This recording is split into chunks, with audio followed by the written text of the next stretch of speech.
Hello, hello, hello, and welcome to Netroots Nation, bridging the gap as a progressive of color, a candidate, and bringing your community along on progressive issues to enact them in a way that is equitable. My name is Brittany Baxter, and I'm hailing from Buffalo, New York right now, from the home I grew up in. So if you hear some background noise, it's my family. I am very excited to be here, and we have an incredible conversation that's going to be really honest and straightforward.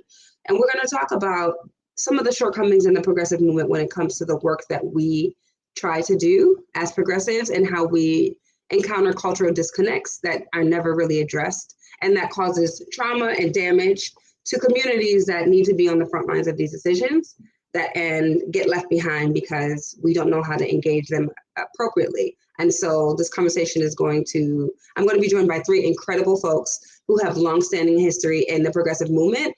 And I'm going to let them introduce themselves. So if we can go ahead and bring everyone on stage, we can start with Charlie Carter, who is a dear friend, and my forever boss, as I like to call her, the executive director at the Democracy Initiative.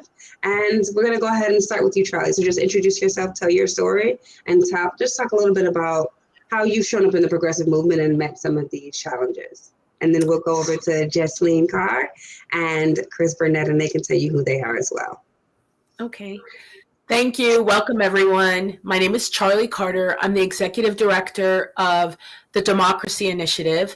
The DI is a coalition of 75 organizations, national organizations representing 45 million members in all 50 states. The DI was formed for two purposes. One was to fight the filibuster in the U.S. Senate, and the other was to advance democracy at the state and local level. We fashion ourselves as building the democracy movement, one champion at a time. I'm also the founder of Step Up Maryland, which is a power building and training organization based in Baltimore, Maryland. And we are training active citizens to understand the power dynamics in their community and giving them the tools to become leaders of their community. I will say I've been in the progressive movement for about 30 years. I started out running campaigns in New York City, and then started fighting for workers' rights for most of my career. Workers' rights are civil rights, and the one thing that you learn in organizing workers is that issues are intersectional, that no one just has the problem of whether or not they're earning a wage that they can live on, that we don't live single issue lives. We experience life, and we experience inequity. And usually inequity, if you're experiencing inequity on the job, you're experiencing it in all other parts of your life. And so my approach has always been to bring people along by listening to their concerns, and then bringing them along by educating them about let's not look at how the problems are showing up in our lives. Let's go attack the root cause. And the root cause is almost always structural inequity. Thank you, Charlie. We're going to go ahead and take it over to Jocelyn Carter, who hails from Queens. Go ahead and introduce yourself and talk a little bit about your relationship with the progressive movement and why you're here today. Of course. Thanks, Brittany, for hosting us, and to all the fellow panelists and everyone who's joining us online today. My name is Jocelyn Carter. I use she, her pronouns. I was born and raised in Queens, New York, and I'm coming in from there right now, too. I'm an organizer in maybe not with 25 or 30 years of experience. I am 25 years old, so maybe I don't have as long as a track record as some of my folks here.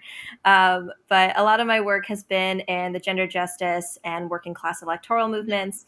So I'm an organizer at Know Your Nine, which is a national organization that works to do civil rights, education, justice trainings to many youth across the country who are facing Title IX violations, so many trans youth who are not getting equitable education requirements, and for many students who have survived instances of sexual violence on campus as well. So we do a lot of deep organizing on campus, on campuses, as well as state and federal based policy analysis.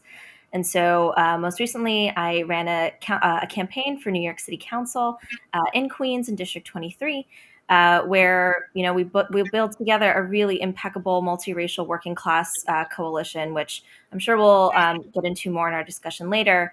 But it pulled together a coalition of folks from labor unions, progressive elected officials, to progressive organizations like that of the Working Families Party.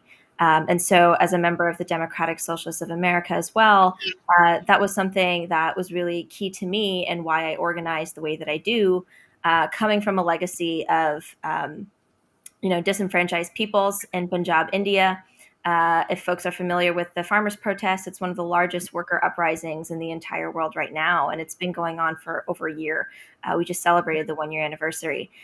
So coming from a long line of farmers, agriculturalists, my father's a taxi driver as well. And so, it's these kinds of material experiences that are really my North Star for how I want to organize around labor justice, around gender justice, and overall liberating the working class citywide, statewide, and nationally as well. So really excited to dive into so much more later today. Thank you so much for being here, and we're super excited to have you. I'm going to turn it over to my favorite council member, Mr. Burnett. Go ahead and introduce yourself, talk a little bit about who you are, what you bring to the movement, and how you show up in the work. Awesome. Thank you all for letting me be a part of this. This is exciting and a really amazing group of folks. My name is Christopher Burnett. You see his pronouns. I represent the 8th City Council District in Baltimore City. So it's like the outer west side of Baltimore. And I was first elected in 2016, but before running for office, I was also an organizer and a trainee in Charlie Carter's Step Up Maryland project. But yeah, I came from doing labor organizing work. I think that's actually where I met Charlie first as a union organizer at SEIU 1199. And I did some work with 32BJ as well with some of their worker issues up in Philadelphia. But we also did stuff, on the fight for fair economy. So I've worked on issues around raising minimum wage, advancing equity, affordable housing, fair elections and election reform work is all of my wheelhouse, both before running for office and continuing that work. And I also just did neighborhood organizing work. And I think that is the one of the more fun parts of it all is, obviously working on big national campaigns is amazing and awesome work. It also is really cool to do farmers markets and food equity issues at the neighborhood level. And I learned so much about the communities that I ultimately represented from that start and that beginning of canvassing for voter outreach, canvassing for voter education work, canvassing for the farmers market we used to run, or tree plantings and stuff like that, to just really connect with people and get a better understanding of what issues they were really being impacted by and how do we mobilize them. But I also think I bring a very interesting perspective as a progressive representing what I would describe as a much more conservative district that isn't always in alignment with my values or all the time, not every time, but I do. And I know we're going to talk about this later, but I do spend a lot of time trying to connect folks that are in the organizing spaces and sort of try to bridge that gap with them and how they communicate messaging, how do they reach out to communities, how do they, connect with people in my district, which is majority Black, a lot of folks that are income challenged, income limited. It's a pretty challenging community, but very socially conservative. So I'm in a very weird space. They did reelect me, and so I must be doing something right. And I'm happy to be back and serving in my second term on the city council, and excited about this conversation. So looking forward to it. Well, thank you all so much for being here. I would like to just talk a little bit about me so you all understand why we are even having this conversation. So I also do not have 30 years of experience. I have a little bit closer to 13 years of organizing experience. I am from Buffalo, New York, born and raised, come from a family of educators, got my start in local and state level elections, worked for the teachers union, worked for the Working Families Party. And when 45 was elected, actually moved to Maryland to work for Charlie to execute these programs for folks who want to get engaged. That wave of progressive energy, right? And I spent the last few years really trying to hone that energy and get folks to understand that it's not just the values that you have to have, you also have to have an understanding on how to execute these things in real life. You have to have a governance strategy and understanding, which is why it was so necessary for Charlie to come, because we often work really hard to elect people, but we typically do not have a strategy for what happens after they get in office. And that's when the real hard work starts, right? I've also spent a lot of time working on democracy issues and in the field on campaigns. So in the midterms last time around, I got to see firsthand really how race impacts voting access and democracy in places like Middle Georgia and in South Florida. And it impacts each community differently. And so really having that culturally relevant lens to do this work is critical. And when we don't have that, we see the impact it has on communities who are told that they're a part of a big tent, right? Or they should be a part of a movement, but aren't communicated with in a way that makes sense to them and that speaks to their experiences. So I'm actually now currently just doing consulting full time. I'm really loving it because you get to develop curriculum and partner with incredible folks like Charlie that I've gotten to work for before, and I get to work with to collaborate and develop strategies that can be replicated.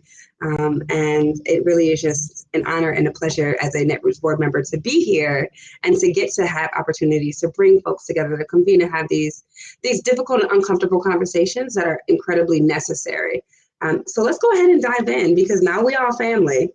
And so that means we can speak openly and honestly. And I want folks to just talk about, I want everyone to share an experience that they've had where they realized that they were on a campaign and there was just a real disconnect between the strategy and the community, and how that was handled. What strategies did you use to actually kind of shift or tweak the strategy? Did you have the power to? And if you could not, then what was the outcome? Because I think I think every person of color in this movement has at least a handful of stories. And I'd like for us to just share those really quickly and then talk about the impact that has and the long-term damage it does to our communities. Who wants to go first? I'm from a teacher family. I will call on somebody. I can jump in. I just dealt with this. I mean, I wouldn't say I can't really put it in a campaign framework, but I'm front lines on the defund movement in Baltimore, and representing a community that struggles with a tremendous amount of violence and the trauma that comes with violence, and having a tremendous amount of disinvestment. There's a disconnect oftentimes with, as someone who did vote to cut the police budget, I still get dragged for it in lots of parts of my district, but have also been working with organizers on messaging, because obviously they want us to really push a reinvestment strategy in Baltimore, one which has a public health, social justice focused budget that I would argue is a moral document, and we spend way too much money on policing, and obviously I fully understand the implications of how budgets are spent and what that means when the second highest expenditure is policing. However, when you represent communities that they feel that the government is not there for them, is not helping for them, and the only physical thing that they see as the government is here to help is police patrol. And so when we talk about cutting budgets and cutting policing without really helping people understand that we're not necessarily saying that or at least from my lens, I'll speak for myself, not necessarily saying that there is not a role for police, but I do to help people understand that, we all say we want more things for kids to do. We want stronger rec centers. We want to get rid of blighted housing. We know that people have experienced trauma. We need access to mental health care and all these other things that we can all agree we want to see. Budgets are zero sum. So we can either do this thing or we can do that thing, but we can't do both. But oftentimes the messaging is just so focused on cutting the police. And so the blowback is well, why do you want to cut the only people who are here to help us? Why do you want to get rid of the patrols? When I was actually on a block yesterday where a mother, trying to reach out to a mother who lost her child in a shooting earlier this week. He's 15 years old, really good kid, no issues, and was killed right in front of her. And in speaking to people on the block, they're like, we want more cops. Why are the cops here? We want them walking up and down the street, that kind of thing. And it's like, that is and working with organizers, I'm often like, look, we have to focus on the reinvestment side of the conversation, and help people and focus on that, because if we can really get people to understand that, like, all of the things that are strong communities are highly invested in communities that have really strong schools, really strong neighborhoods, and robust access to resources. That's where we should control we should push the messaging. And then once we get people to that space and have pushing them to have a vision for like what that actually looks like, whether that's through participatory budgeting or other ways that we can engage people in the process, and really elevate their voices and give them a legitimate seat at the table and not just lip service, then we can say, well, we can do all these things you want us to do, and we need to take it from the police budget, right? But that disconnect is often a challenge with folks in the organizing spaces that don't necessarily live in my communities. I mean, that's the other thing, is like, a lot of these groups aren't based in West Baltimore, right? A lot of these folks live, on college campuses or near, more wealthier parts of the city. So they don't know what people's lives are like. And so I think that's the example that comes to mind for me, in which it's not like it's something that's in the past. It's like, it's going to be happening again this year. This is an ongoing conversation that I'm having with organizers. But the good thing is they are listening, and they have a lot of the groups. Me and two other colleagues meet with a group of outside, we sort of like outside inside strategy. So we're meeting with some of the premier folks that are doing amazing organizing and advocacy work every single month to share strategies and share ideas on how we can talk about these messages, what we're hearing inside of City Hall, what are the vote counts like, and what are they hearing in community, and so that we can build a shared strategy and work more collaboratively to move our shared agenda. But for me, it's more difficult in a space where folks are like, nah, bro, we need the cops. So it's a very interesting thing to try and navigate. And, I know we'll get through it. We will do this.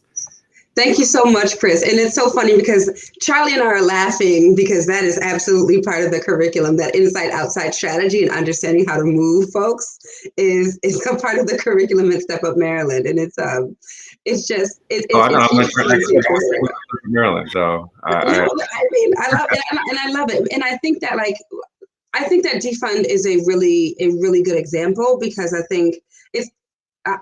I personally believe Ben and Jerry solved this issue for us when they came out with their Juneteenth Defund, their little meme with the ice cream and the big scoop and scooping the police budget out into community institutions, investing in mental health, investing in kids, investing in families, right? And it's just oh, okay, so it's just. We're still spending the money. It's not disappearing. It's going into the things that we want. And we're understanding that, like you said, it is a zero sum. Like your mama says when you go to the store, you can get one thing. Don't bring two, because you can take this, or you can take this, or you can take nothing. Those are your options, right?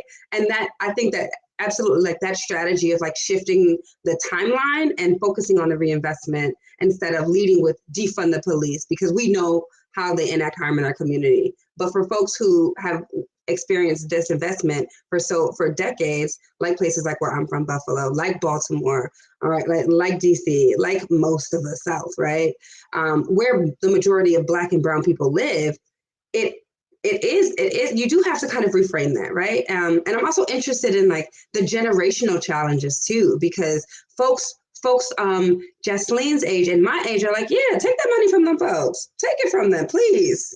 I have plenty of ideas if you want them, but my grandma and my parents who own property are listen, I can't have people selling crack outside my houses. Yes. It's not cool. And I need to be able to call someone, and I need them to come. So it's Jocelyn, I'm really interested in hearing your thoughts on this and how you all are meeting these challenges in Queens. Yeah, absolutely. I mean, just recently we had the president of the Sergeants Benevolent Association. His home was raided by the FBI. The office was raided, and now he stepped down. So it was a lot of I told you so's now that the campaign is over, right? We knew exactly what kind of corruption, what kind of surveillance and data collection was happening in our police unions, right? But there was such a large disconnect. And I think, similar to Christopher, right? My district is quite moderate, or we've only really ever elected very moderate or candidates or Democrats, disguised, probably, but they vote more Republican, they vote more with the right.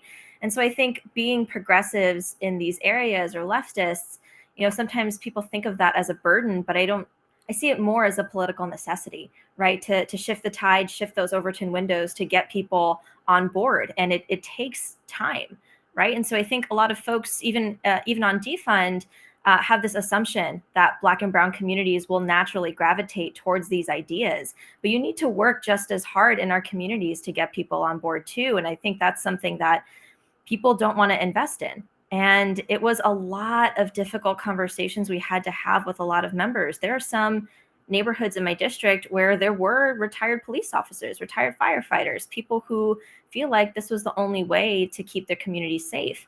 But if the police is all you've ever known, then it's really hard to imagine anything else. And so, we tried really hard to get as ahead of the issue as we could, because we knew that right-wing IEs would start pouring into the district to making sure that I couldn't get elected. And so Stephen Ross, a Trump-backing billionaire, spent close to $100,000 against me in mailers saying that Jocelyn wants to defund the police. And I quote, I'm not saying this as somebody who believes this, right? That there will be sex workers running the streets. Garbage will be all over the streets as well. I'm like, the reason there's trash on the streets is because the sanitation department got cut by $100 million. The reason there will be sex workers on the street or put in prisons is because we haven't decriminalized sex work, right? These are much bigger conversations that I think they're trying to dip into people's anxieties, right, about public safety. And when they're able to do that successfully, we have to come back with much stronger messaging, much more deep care for the neighborhoods that actually do want a future for their kids, right? They want to make sure they can cross the street safely. They want to make sure that, they can continue to, maintain their homes in the places where they've built a lot of generational wealth. And that's really important to people.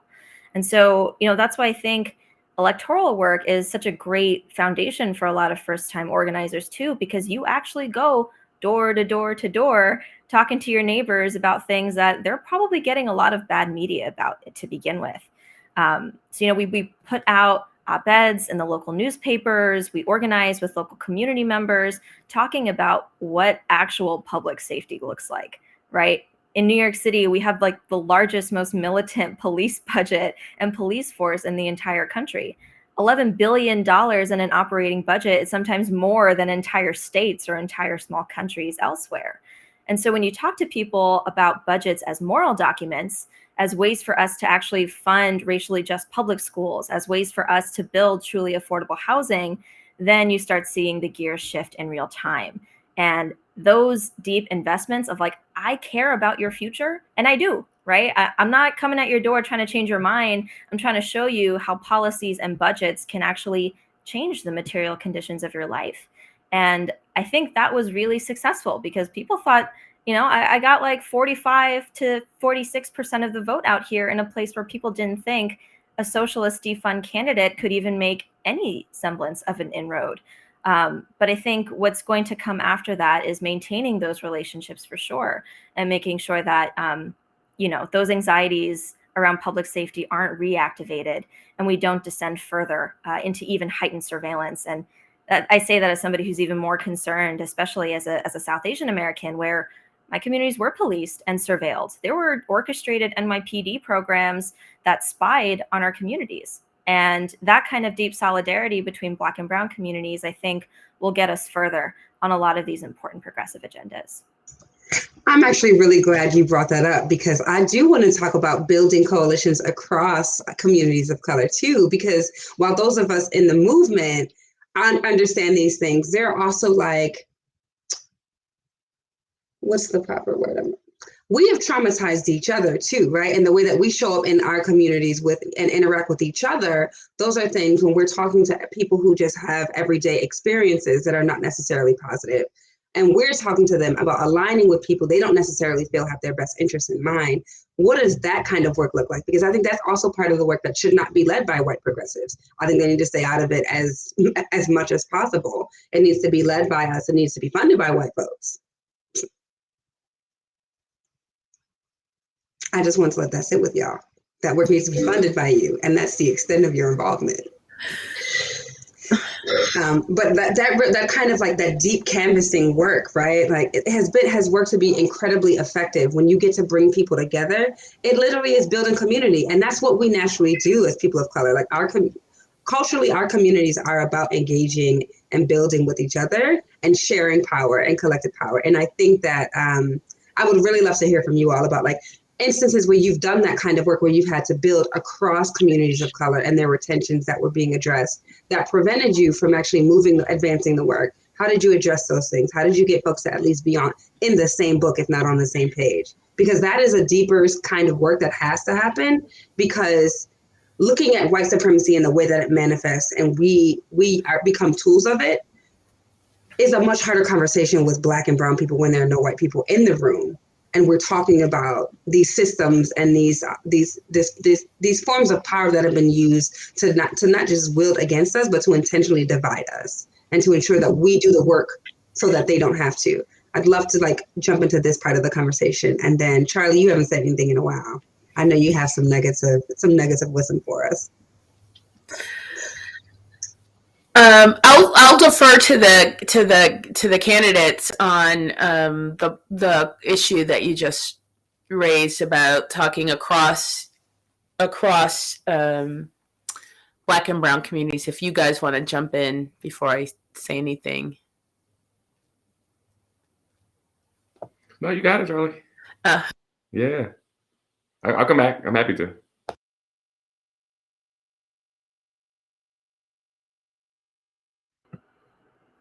I want to lift up a couple of things that Jocelyn said and Chris Burnett said.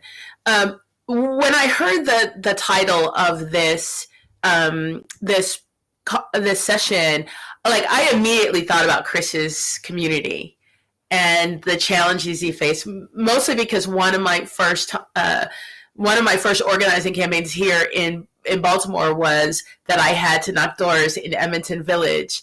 And I remember the older people who knocking on these doors at like 2 or 3 in the afternoon. It was mostly older people, and the housing was, they were income challenged, definitely, but the houses were pristine. And then when the kids got out of school, like at 3 o'clock, when the bells rang and the kids got out of school, they all went inside and they locked up, and it looked like Fort Knox. And it just was a reminder to me of how there was their reaction was out of fear, and they were reacting out of fear. But Jocelyn talked about, deep care and listening to people about what their concerns are. And I think that there is, and messaging, right? I hesitate to talk about how we have to change our messaging, because my fear is people will just say, oh, we just have to change the words. And I don't think it's about just changing the words. I think we have to change our perspectives and our approaches to things. The first thing I want to say is there tends to be an attitude that conservative communities can't change, that older Black people can't change their mind, that older immigrant people can't change their mind. And so I think it's expediency more than anything else that people bypass that conversation, because they don't want to do the deep care that Jocelyn talked about. And I think that means you can't come 3 weeks before the election and knock on people's doors and expect you're going to have you got to do what Chris did, which was years in advance, knock on doors and organize people about the things they cared about in their community first, and then go back to them about an election.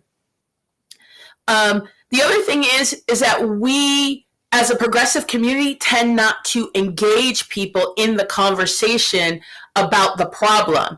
It's like, there's a think tank over here. The think tank has a solution, and we take it and we're going to push it on people. And the number one problem that why people are not engaged in their government and in the governance of their community is because things happen to them, they don't happen through them, right? And so as long as you're getting your solution out here instead of going to the community and getting your solution there, that's going to be problematic. And they're going to see it, even if it's really rooted in this is going to help your community. Even if you know in the long run it's going to be helpful, the fact that they haven't been engaged in the conversation is just off-putting. I mean, I think about your life. If I was to come in and start making decisions about your life and tell you should do this without ever having involved you in the conversation about, whether or not, Chris, you should shave your beard or not, right? Like, you would have some issues with that. It's like, this woman, she don't even know me. She's telling me I should shave my beard off. But I think that happens way too much. And I think there's, again, the trade-off. This is really about, we need to start being in communities longer, really doing deep canvassing, listening to what they have to say, identifying their concerns, and then once you identify their concerns, really look at what's behind them, right? Look at what's the root cause. When I think about a campaign that I've been involved with, where particularly the issues are cross-cultural, right, is in Maryland, we were trying to pass status for Dreamers. Like, we wanted to make sure that they got in-state student tuition and were treated just like every other student. And I was so surprised because after years of organizing in labor, I was doing workshops with the labor community, and they were like, nah. This is after they're identifying that they're first or second generation immigrant. And then you're asking about these kids who are first generation Americans, by the way, as far as I am concerned. Like, you were brought here at 3 months old. You are first generation American. They're like, nah, I can't do that. So my thing is, we also have to then talk about it in the terms that they understand, right? So if we turn it back on them and say, when if these immigrants, if immigrant children weren't here, if Dreamers weren't here, how does that fundamentally improve your life? If we were just to say, okay, they're not here, is that going to have a direct impact on your life? No, it's not, because the problem isn't about the few dollars that are going to help these children or the existence of these children being here. The problems that you have in your life revolve around some other inequity. And guess what? It is about somebody else holding the power and you having none. And those children also don't have any power. So let's go get the power. And I think that we have to root our conversations when we're talking to people well in advance of an election, and that we can't be transactional about it, that we really have to get in early and listen to people. Thank you, Charlie. Jocelyn, Chris, you want to jump in? Okay. Yeah, I mean, I think she's spot on. And this is often what I'm telling folks, like, in the progressive community, like, you got to show up to these neighborhood meetings. Like, you got to meet people where they are. Like, they're at church. They're at their community meetings. They're at the PTA meetings. Like, they're not coming to the, thing at the Why Not lot or, the rally or whatever. Like, folks have, as Charlie said, like, particularly, she mentioned Edmondson Village, like, folks don't leave their community. Like, you have to come for them. And, when we first kicked off our campaign, it was like 2.5 years out so that I would have enough time to, like, go door to door and talk to people. And, like, our first round of doors wasn't really pushing my message. It was a listening campaign. Like, what do you all want to see? What are you all dealing with on your block? Like, so that, and you could tell by the time we had debates that I was the only candidate in the room that could really speak to the issues that people cared about, because I'd actually listened to them for 1.5 years. And I'd lived in my community for a decade before that. So, it was, a different kind of campaign, a different kind of space. And it also changes how I govern, because now I know, when an issue comes up, like, all right, how am I going to reach people on this? How am I going to get feedback? How am I going to get them as a part of these boards and commissions and other things that I know, Charlie's pushing, is like trying to elevate people into these spaces so that they have a literal seat at the table. And if you don't come from that organizing lens, and you're right, like, yeah, there's a bunch of best practices that we can all just try and dump on people. But if you can't meet them where they are, help them make the connection between the world that they want to see, the communities that they want to see, and how we get there together, then none of these things are going to move forward in a way that's inclusive and equitable in any real way. And you're going to get pushback. Like I said, I'm in a conservative district. So when we talking about defund or raising minimum wage or more affordable housing, like, I get rubbed, I get pushed back on each one of those issues. And these are things that, to me, as somebody that, is a progressive, that does read all the things, reads all the blogs, goes to the meet, like, I educate myself on these issues, but like, I still have to figure out, like, all right, how can I get people here with me together? So that I know they want affordable housing, right? I know that they are income challenged, but their perception of it and how it's reported in the media is like, oh, there are going to be homeless people everywhere. Similar to what you had, Jocelyn, like, I get those exact same messages, like, it's going to be complete chaos if we can't, spend another $100 million on the police. Like, no, it won't.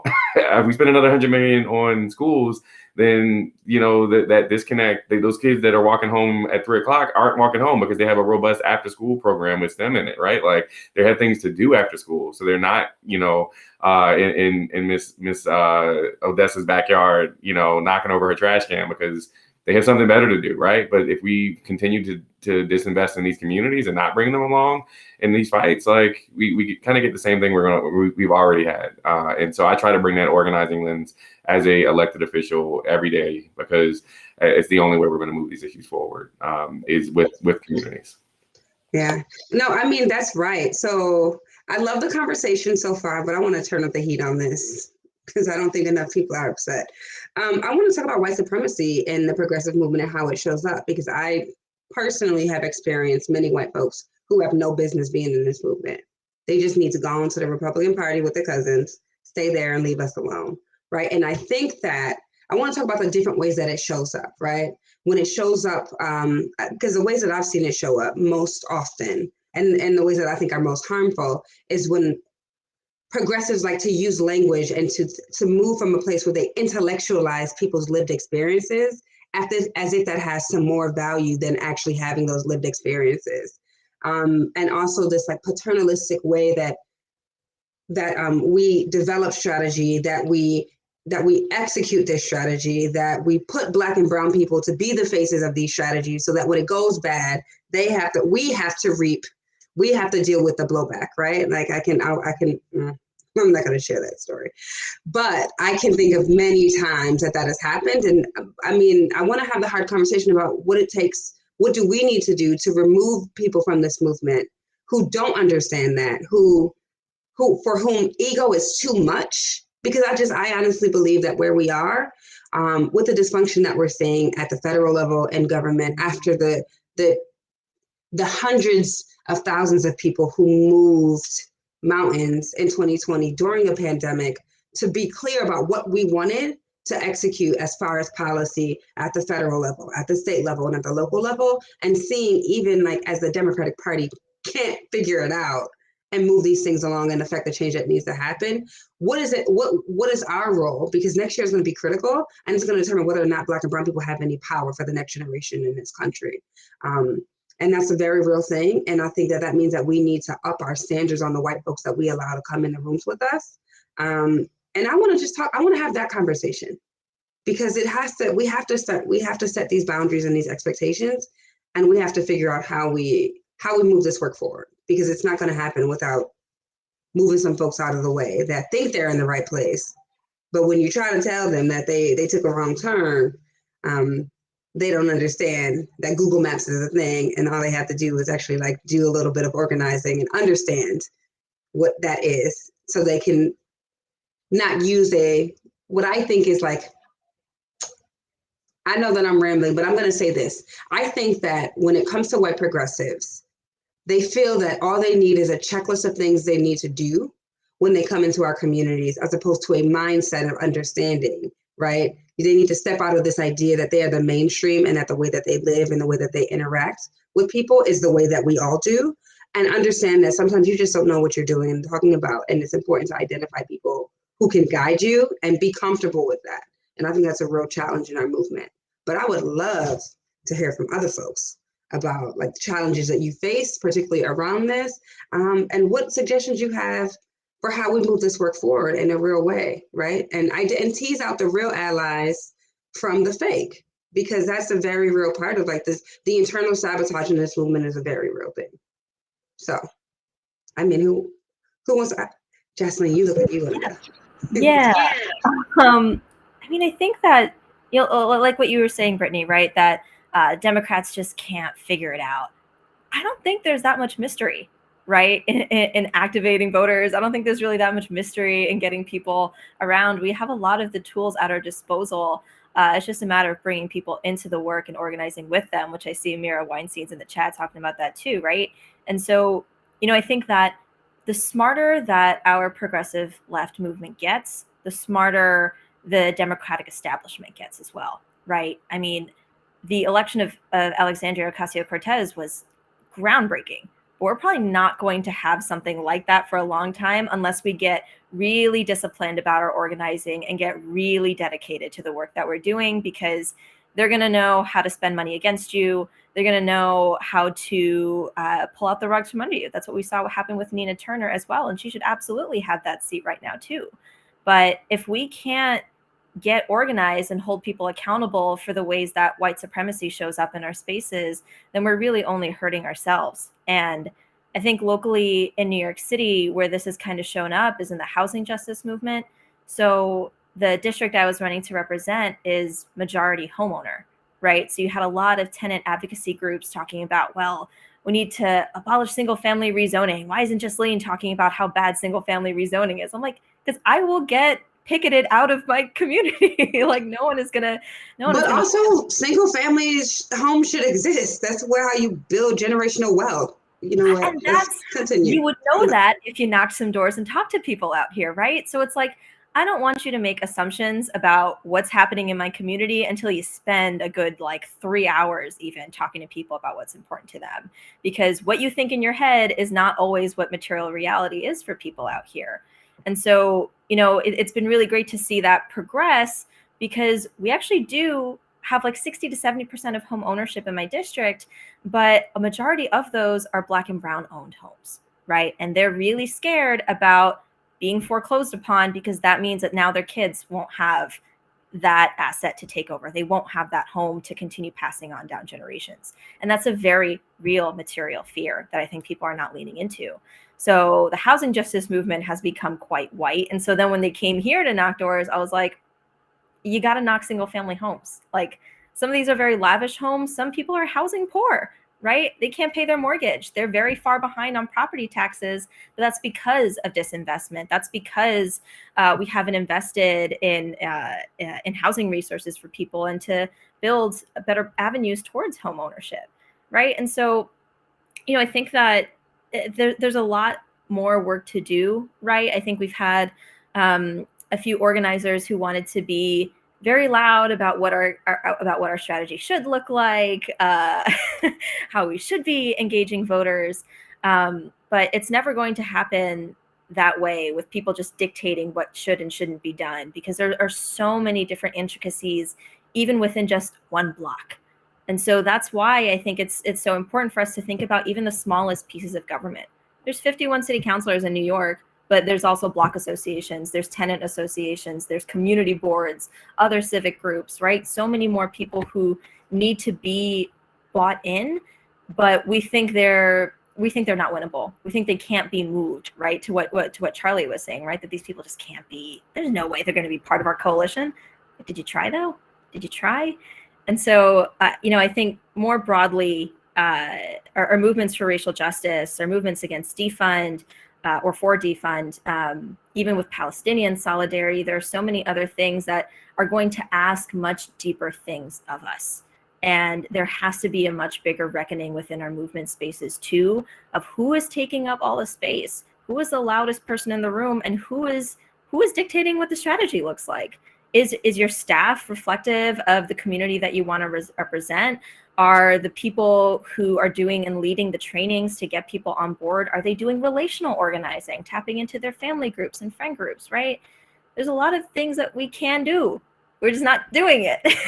So it gets frustrating. And I'll probably have a few more thoughts later, but I'll stop here and let other folks jump in. Charlie, I feel like you have something you wanna chime in on. Well, I mean, I think it goes back to what I was saying is that, well, first I'll say is we live in a system of white supremacy, and there isn't anything any of us can do about that in the near term, right? It is, people are even the best allies. All of us aren't self-aware, and our best white allies will have moments, many of them, where they're not self-aware. So, but what I recognize is that it's going to take all of us to overcome the power, to change the power dynamics. So I'm not willing to throw anybody out, because we need all of us. Well, maybe one or two people, but that's the first thing I'd say. I think the other thing is that it goes back to what Jocelyn said, is just who's in the room when the strategies are being developed. Are we cognizant of how much time, how much space people are taking up? And a real acknowledgement that those people who are closer to the problem are closer to the solution. And I think that really needs to be our mantra in a real way. Like, I don't care whether you got a PhD in, housing economics. The person who is house poor has a better understanding of what some of the problems are than the person for whom it's very theoretical. And I also think that when some of the policies are coming up, that we really need to look at how those policies impact people differently. And I will use the example of, single family zoning versus going to multifamily zoning. And that is a big issue. But a lot of white progressives for them, they're looking at, this is a way of being able to get to affordable housing if we increase density. But what they're not looking at is, when you look at Black homeowners, it took them much longer to get their home, and they finally got, the white picket fence in the 2-car garage. And now here you are knocking at my door telling me I should give it up because you want to put an apartment building next door.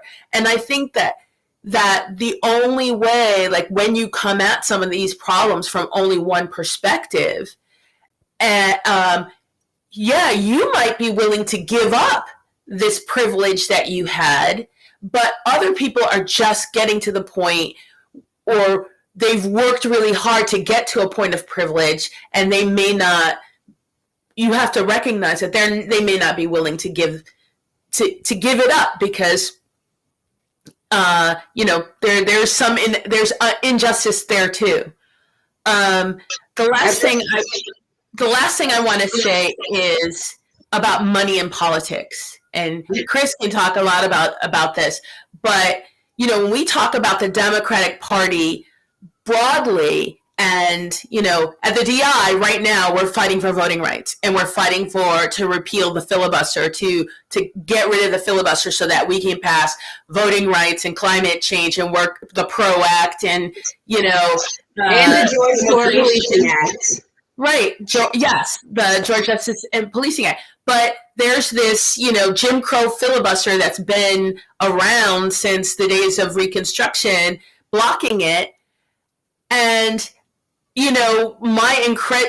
I'm incredulous because we have Democrats who are put in office or Senate who's controlled by the Democrats, put there by Black and brown voters.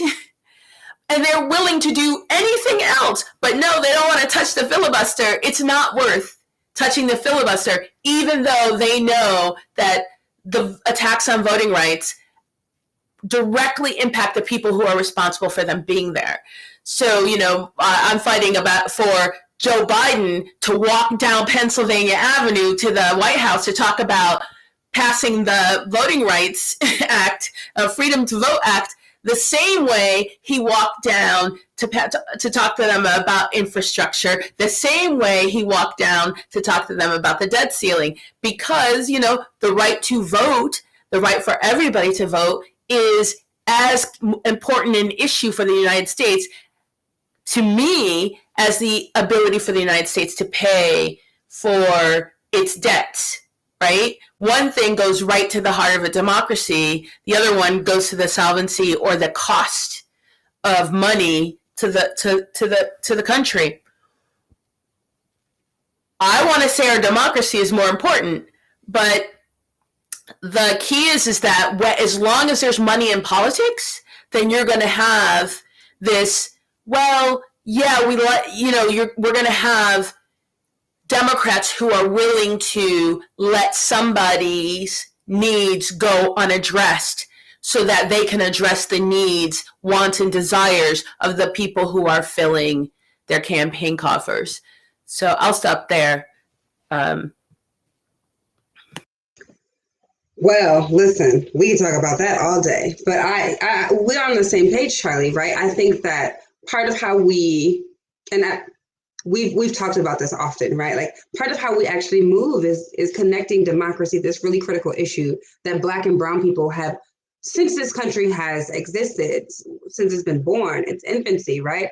We have been most removed from the process and from being able to see what democracy looks like and feels like in our lives, right? But the way that we talk about democracy and understand it is very different, right? For us, it's about electing people who understand that you need to have some doggone sidewalks in your neighborhood, or being able to know who to talk to about what's happening in government, and understanding and having a government, having electeds that interact with you and explain to you what their roles are versus what another level of government's role is. So you're not just upset at the person you're seeing, you're understanding how the different forms of levels of government work and what your role in it is to hold them accountable, right?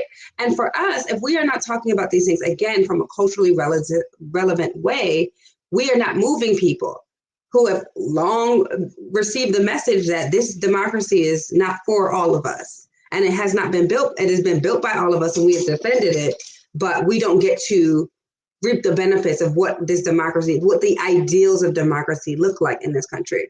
And so we have about 7 or 8 minutes left. And what I want to do is I want to just let each of you kind of give us a couple of takeaways and talk about next year, right? Because the midterms are going to be really critical in the timeline for Black and brown power, collective power building and progressive power building.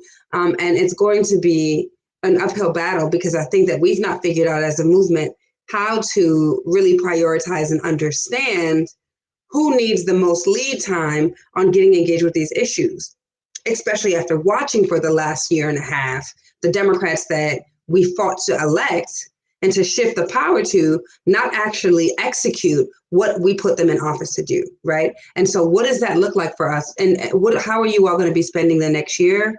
And what kind of strategies, advice, or suggestions do you have for folks who are going to be doing this work and trying to figure out how we save ourselves, because nobody's coming to save us?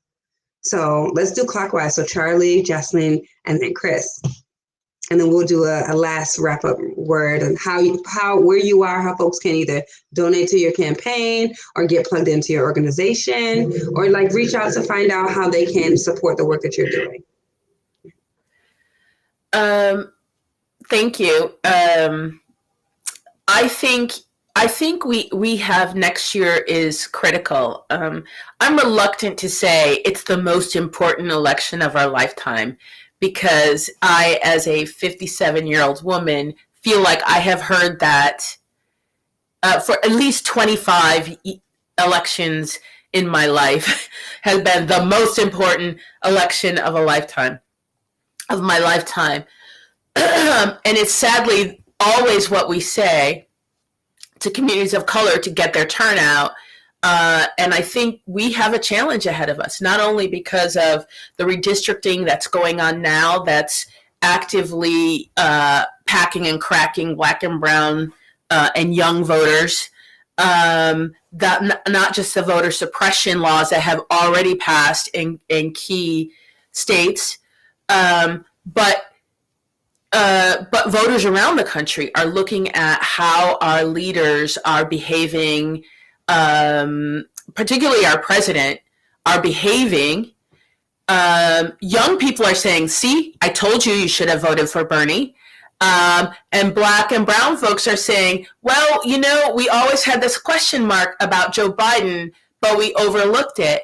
And I think it's going to be very difficult next year to talk to those people about why they should be coming out again in the same numbers that they came out in 2020 to weigh in and make sure that we can keep control of of Congress and the White House, and to win back some of those state legislatures that are making these rules.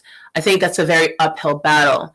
And I think the folks who are at the party, the folks in the progressive movement should be having these conversations now and should be out already in communities, not waiting until the summer, but out in communities already having those conversations, listening to people and their frustrations, and engaging people in the work now. Organizing, in other words, that we need to be organizing now in those communities as opposed to just campaigning in those communities.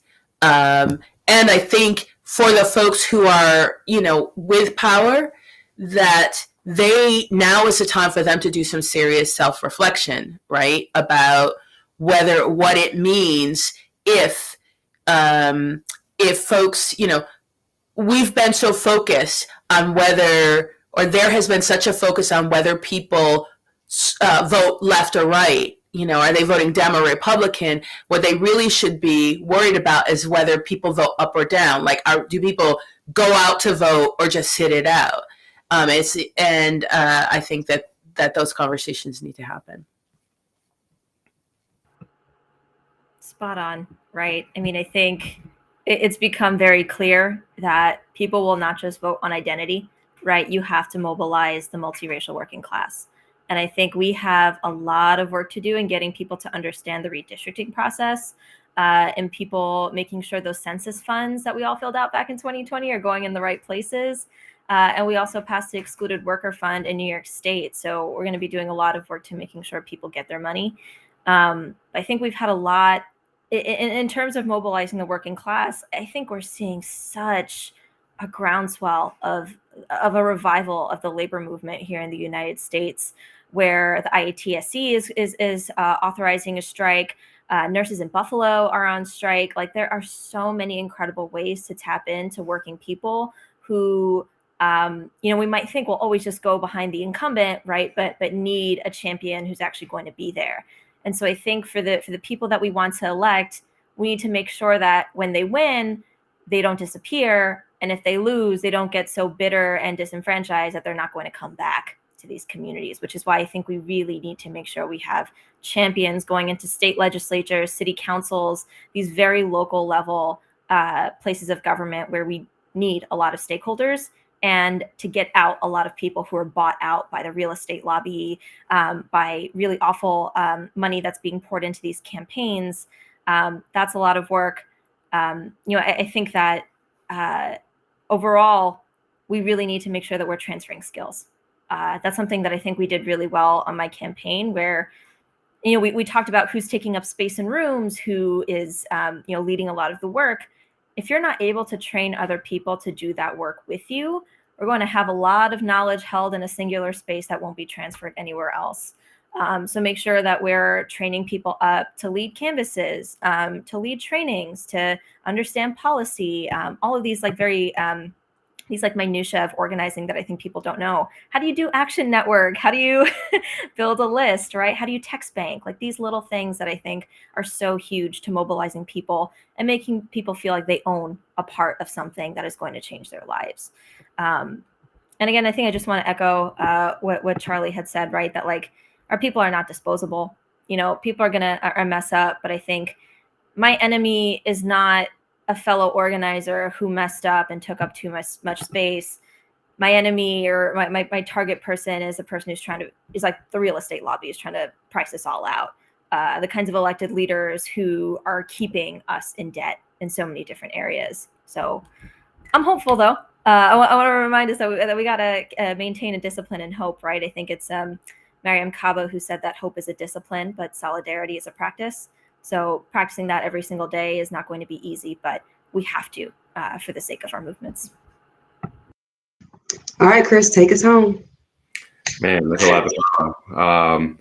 So, I mean, from my lens, obviously I view every election as the most important election. So I'm with Charlie. I've heard it every time, but I also believe it every time. Because I think there's so much at stake every election cycle, whether these are local races, national races, statewide races. I mean, I tell people, there's obviously a huge focus on national work, but your day-to-day life is so impacted by who your state officials are, who's on your council. And so I spend all my time, a lot of my time continuing, never really stopping educating communities. I run a community academy in my district. We've been doing that virtual, where we teach classes from everything from like housing policy to regulating utilities to some organizing trainings and how city governments work, like literally like city government 101, because oftentimes people have no idea how these systems work. And so we have candidates that are coming to them, asking them to vote for me to serve on this board, but people don't know what the board is. They don't know what does the council do? What does the school board do? And if you don't really understand what that person is supposed to be doing, or what that function of the board is, or that elected body, then it's hard how can we expect people to really be engaged on issues or bills or processes that they really don't understand and haven't been included in. And so I always encourage people to continue that political education work. It shouldn't be something that we only do in an election cycle or following an election cycle, but just a continuous. And I do love that Jocelyn lifted up the point of like continuing to train people and sharing that information. And that's why I do it. And I'm going to be training people to run for office, like training people. I also work with the Progressive Governance Academy, where we help onboard new progressives. I did that work with Charlie actually very recently with some of the new Baltimore City Council members and some folks at the state level. And so I think this work is just is continuous. We have to continue to build capacity. We have to continue to build people's political education. And that's how they hold people accountable, because it's much different. I can't make a promise to you if you actually understand that, wait, Councilman, you don't actually have the authority to even do that. Why are you talking about this issue in the first place, right? How are you going to create jobs, right? What does that actually look like? And you can apply much more pressure on folks when they're running for office if you actually understand like what they're supposed to be doing for you and what issues and how the issues that you care about can be impacted by them. Because while we always have different levels of authority, different levels of power, but we do have it nonetheless. And so it's about the continued accountability and working directly with community to help them really, really make an impact. And so that's what I plan to do over the next year. Obviously, I will, of course, I'll be working on some campaigns, some statewide campaigns. We have a critical election here in Maryland where hopefully we'll not be electing another Republican governor, but we'll see how that goes for us. But and obviously engaging people in the national fight is important as well on these issues, because we are at a crux and have an opportunity. And one thing I didn't even hear mentioned, but I'll throw it out there, is like ARPA as well. Is we're going to be spending a lot of time on the American Rescue Package, and this Baltimore City got a lot of money. Are we going to be equitable in how we distribute those funds? Are we really going to use that racial justice lens that we've all been saying on the campaign trail? But when you have $600 million, what does it actually look like? And so it really impacted people's lives in a real way, and executing the things that we said we want to do. And so, I think that's what, governance is all about, is continuing to engage people beyond election cycles, and working with people beyond election cycles, and working in collaboration with progressive organizers like you are doing every day. And so that we can have that collaborative governance, that inside-outside game, so we can move issues that we all care about together. I guess I'll start. Also, I saw that we were supposed to how can people connect with us? If you want me, I can continue saying that. So you can follow me on social media, Facebook. Sorry, I'm still on Facebook, y'all. But I got to reach my constituents where they are. And a lot of people do follow that. So Councilman Christopher Burnett on Facebook, on Instagram, Christopher B, Twitter, Councilman KB. Tell them about your Snapchat. Tell them about your Snapchat. If someone wants to train me on Snapchat, I don't have Snapchat. I had it and I was like, I don't know what this is. I don't know what to do with this. And my older voters are not on Snapchat. But the young ones are. So maybe I need to step my game up. And you can find BaltimoreCityCouncil.com. I'm always pushing, log into our hearings. We have a calendar on there. All of our bills are on there. And always just happen to reach out. You can reach out to me, Christopher.Burnett@baltimorecity.gov. Is a really good way to connect with me. I'm happy to talk about issues, anything we talked about today. If people want to reach out, let's chat. But again, thank you all for the opportunity to be a part of this very important discussion. Absolutely. Thank you. I want to big up for Charlie, right? The Democracy Nation actually puts on a democracy champions training, which teaches people about the connections between democracy, power, and the everyday issues that impact you. So that providing that lens on how the issues that keep you up at night, that are plaguing your family, your community, your city, how to connect the dots between that and its relationship to power and the different types of power that you can tap into to move and affect that change. So Charlie, tell them how to get in touch with you at the DI or with Step Up Maryland, and then Jocelyn, you the same. Well, you can follow me on Twitter at Progress Advocate. And I'm not on Instagram, I don't think. Or you can reach me at ccarter@democracyinitiative.org. Man, no one's dropping the TikTok. That's kind of sus. Girl, we are old. I have like 2 TikTok videos. You can follow it. They're funny. And so yeah, I'll throw it in the chat. The young comm staffer is always trying to push TikTok. So I'm on Twitter and Instagram at Jocelyn for Queens. That's JASLIN for FOR Queens, QUEENS. You can reach me by email at info@jocelyncar.nyc. Our campaign website's still up, so you can still reach us through there. And really excited to hear from anyone. Whatever you need, I got it. Awesome. I'm going to do my last pitches. Folks, one of the things that I care about is cannabis as legalization as a democracy issue, especially for Black and Brown people. Equitable cannabis legislation like what we have here in New York is critical to increasing Black and Brown people's political, economic, and collective power. And so that's what I'm going to be working on next year. So feel free to come check me out. I also do consulting around training, curriculums, and development and organizing. If you need me to tell some folks about themselves, I do that too for a fee. And you can reach out to me at Brittany@Politico, POLITICO, Noir, NOIR, 365.com, or you can find me on Twitter at BaxBrittany. And check out, find me on Clubhouse too, because I'm spending a lot of time talking about different issues like reparations, organizing, these conversations about being progressives and actually moving power in a way that we can retain it, and bring the community along, because they need to have a deeper understanding about the work that we do so that there's buy-in. And I always remember that none of us are free, so all of us are free, people.